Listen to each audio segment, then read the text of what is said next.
안녕하세요. 설교하는 목사입니다. 오늘은 제가 창세기 37장부터 50장까지 나오는 요셉에 대한 이야기를 가지고 하려고 합니다. 앞번에 창세기를 정리하면서 하는 식 말고 좀 이것은 스토리식으로 풀어나가야 되겠다 싶어요. 왜냐면 이미 다 아는 내용이고 성경책을 읽어보면 쉽게 알 수 있는 내용이기 때문에 어떤 그 의미에 대해서 조금 설명을 드리려고 합니다. 제가 말씀드리는 내용 가지고 읽게 되면 좀 쉽게 그렇게 이해되고 읽을 수 있을 겁니다. 요셉에 대한 이야기인데요. 크게 세 번에 걸쳐서 이야기를 할 겁니다. 첫 번째는 요셉이 꿈을 꾸게 됐는데 꿈을 꾸게 되면서 팔려가게 되죠. 왜 그렇게 팔려갈 수밖에 없었는지에 대해서 먼저 설명을 드리려고 하고요. 두 번째 시간에는 제가 뭘 할 거냐면 요셉의 꿈의 사람, 이 꼴은 이제 기도의 사람이었는데 과연 요셉이 애굽에 가서 기도를 했을까? 그리고 얼마만큼 많이 했을까? 그러면 꿈의 사람이라는 것은 어떤 의미가 있느냐 하는 내용을 설명드릴 거고요. 세 번째는 이제 요셉에 대한 기타 내용을 가지고 세 번에 걸쳐서 설명을 드리려고 합니다. 오늘은 그 첫 번째 시간으로 요셉의 꿈의 사람이라는 그 의미에 대해서 제가 설명을 드리려고 해요. 이것을 하기 전에 전체적인 좀 스토리를 제가 말씀을 드리려고 하는데, 요셉이 꿈을 꾸게 되면서 애굽으로 팔려가게 되죠. 왜 형제들이 요셉을 팔아버렸느냐, 이 입장을 갖고 조금 이해를 좀 해야 될 필요가 있다 생각됩니다. 그러기 위해서는 배경을 어디까지 올라가냐면 야곱이 자기의 삼촌 라반의 집에 가는 것부터 이야기가 돼야 돼요. 야곱이 삼촌 라반의 집에 갔을 때 거기에 두 딸이 있었죠. 레아와 라헬이 있었는데 레아보다 라헬을 더 사랑하게 되죠. 그리고 그 집에서 14년간 봉사하고 난 다음에 누구를 차지하게 되면 라헬을 차지하게 되죠. 라헬을 차지하게 되는데 이제 문제는 뭐냐면 라헬이 아이를 낳지를 못해요. 그래서 레아 그 밑에 시종인데 시종을 통해서 아이를 낳긴 낳지만 자기 배를 통해서 낳은 아들은 아니잖아요. 자기 편에 서 있는 아들이지 자기의 아들이 아니다 보니까 자연스럽게 자기는 아이를 낳고 싶은 마음이 많겠죠. 그러다가 라헬이 드디어 이제 임신을 하게 되죠. 그 임신을 하게 되면서 낳는 첫째 아들이 누구였냐면 요셉이고요. 그리고 두 번째 아들이 누구였냐면 베냐민이에요. 근데 야곱의 입장에서 봤을 때 자기가 진짜 사랑하는 여자의 아이를 볼 때 얼마나 예쁠까요? 근데 그 아이를 놓다가 두 번째 아이 베냐민을 놓다가 또 라헬이 죽어버려요.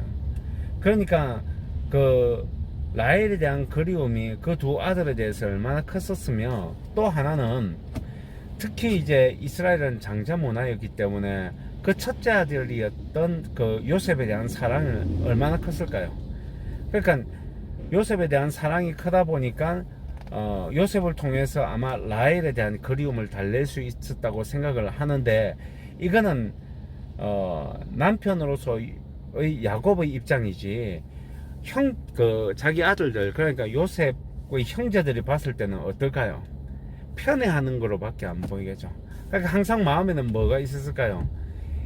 아버지에 대한 미움이 누구에게 투사되냐면 요셉에게 투사가 돼요. 그러니까 요셉이 그냥 미운 거예요. 근데 요셉이 가만히 있어도 미운데 어느 날 갑자기 꿈을 꿨다네. 그러니까 요셉에 대한 미움이 얼마나 컸었겠습니까? 그러니까 요셉을 팔아버린 거예요.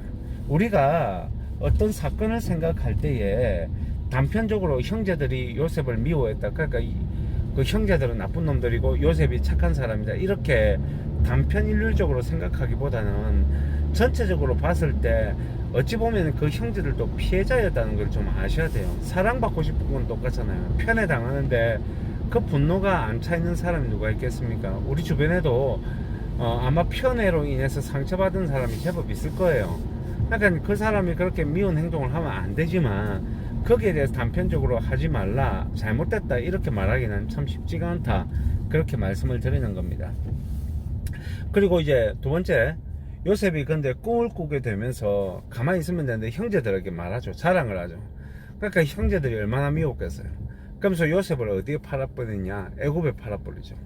애굽에서 보디발 집에 팔린 다음에 거기서 종으로 있다가 그 다음에 팔려서 어디 가냐면 이제 감옥으로 가게 되면서 죄수로 있게 되는 거죠. 이 이야기가 쭉 나오게 되죠. 근데 요셉이 이제 꿈을 꾸고 났을 때 형제들에게 자랑을 했을 때는 요셉은 어떤 생각이 있었을까요? 하나님이 자기를 풀어주고 앞으로 더 잘되게 할 거라고 생각하지 않았겠습니까? 아버지에게 사랑을 충분히 받았기 때문에 하나님도 자기한테 이런 식으로 사랑을 줄 거라 생각했는데 어느 날 갑자기 요셉이 팔려가요. 꿈을 꾼 다음에 3번에 거쳐서 형제들에게 팔려가서 점점 내려가죠. 그 다음에 종으로 팔려가서 더 내려가죠. 죄수가 되어서 더 내려가죠. 이 3번에 걸친 자기의 인생의 이제 막장으로 가는 이런 경험을 하게 되죠. 근데 왜 하나님이 그렇게 했을까 하는 거예요. 아주 간단하게 저는 설명할 수 있다고 생각해요.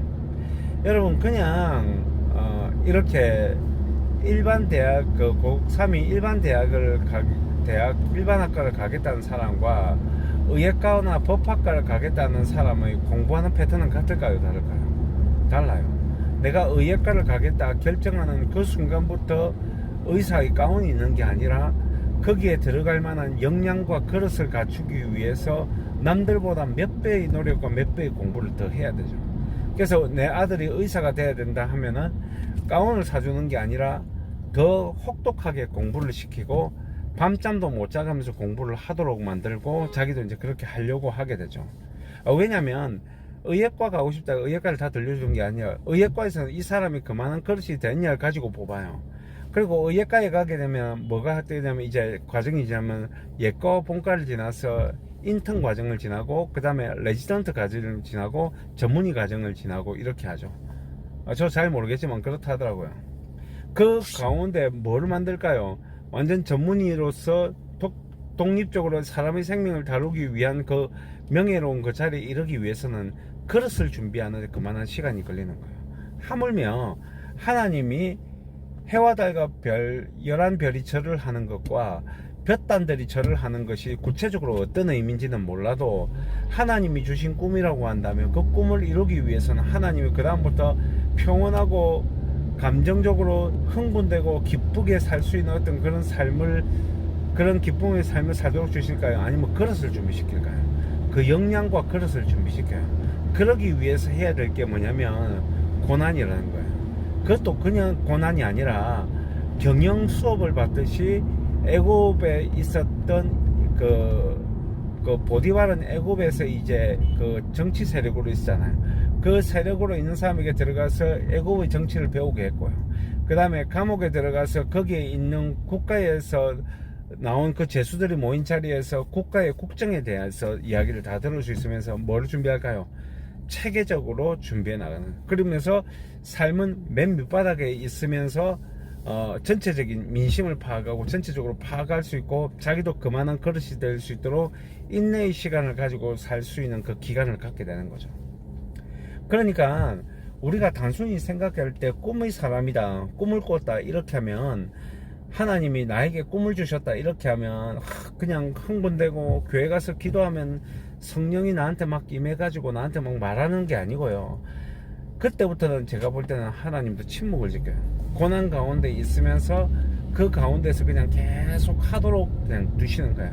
그래서 뭘 만드냐? 그릇을 만든 거예요. 그릇은요 넓히기 위해서는 자기 한계를 넘어서는 게 있어요.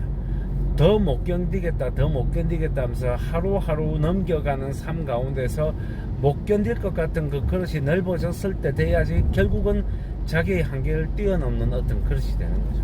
그래서 저는 그렇게 생각을 해요. 자기의 어떤 꿈을 비전을 꿈꾸는 것은 기도로 가능해요. 근데 자기의 삶을 그 그릇에 맞도록 해 나가는 것은요 교회 안에서 기도하면서 생각하는 게 아니라 삶에서 나름대로 남들이 겪지 못하는 고통을 겪어가면서 생겨나는 것이다. 저는 그렇게 생각을 합니다. 그리고 요셉이 꿈꿨던 그런 삶이 아니었어요.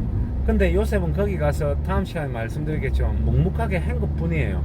요셉이 이거 하고 나면 그 다음에 어떻게 될 거라는 그런 생각을 하지 않아요. 그냥 이게 끝이라고 생각하고 열심히 한 것뿐이거든요.